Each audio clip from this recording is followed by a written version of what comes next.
Ahead of his return to a New York courtroom this morning, former President Trump is trying to make up for lost time on the campaign trail, holding a rally doubleheader in critical swing states Wisconsin and Michigan, where he falsely accused President Biden of orchestrating a legal conspiracy against him, even though he was indicted by a New York grand jury. I got to do 2 of these things a day. You know why?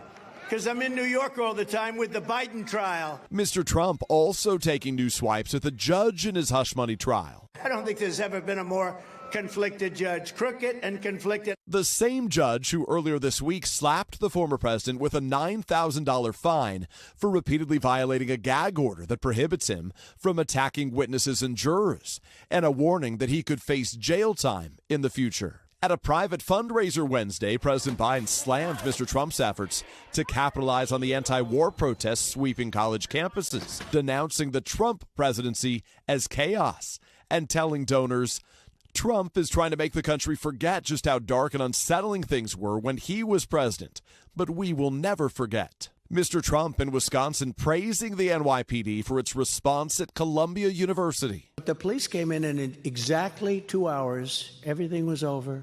It was a beautiful thing to watch. New York's finest. The White House just announced President Biden will deliver a speech next week at a Holocaust memorial ceremony, addressing the nationwide rise in anti-Semitism.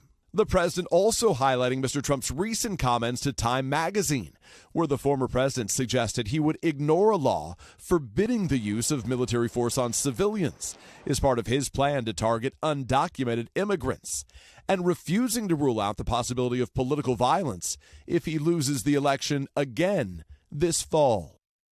And again in Wisconsin, Mr. Trump did not commit to accepting the results of the upcoming election, telling the Milwaukee newspaper, quote, "If everything is honest, I'll gladly accept the results. I don't change on that," he said. "If it's not, you have to fight for the right of the country." But the former president, Savannah, appears to leave it to himself to determine if the election is in fact honest.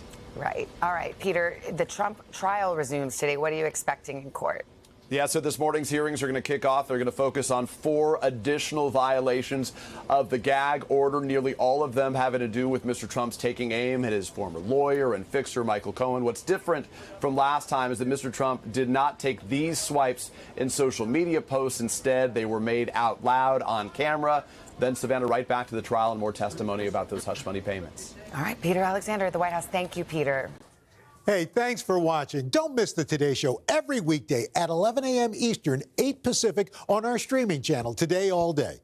To watch, head to today.com/allday or click the link right here.